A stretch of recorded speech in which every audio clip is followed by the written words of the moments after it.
Happy na! Happy na si Inday. Ang life sa bukid, ganito. Kung ikaw ba ay mahirap, hinahanap mo talaga ang buhay mahirap.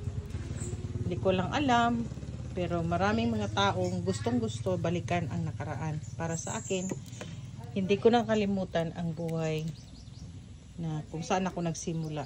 Ito yung madalas kong ginagawa nung ako ay mga nasa 8 to 12 years old to 16.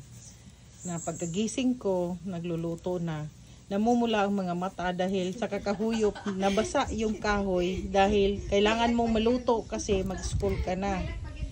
Muhilak na lang jud ka, apil kay aso pa kaayo niya ang imong niluto, wala pa naluto na. Kung pwede lang hutdon ang papel o sugnod para maluto lang, no?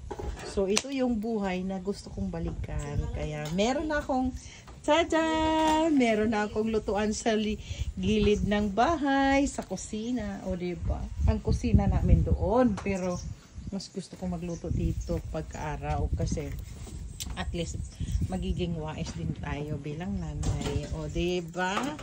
Gayahin nyo na. Magpagawa na rin kayo ng lutuan dito sa labas. Share if you like. Bye!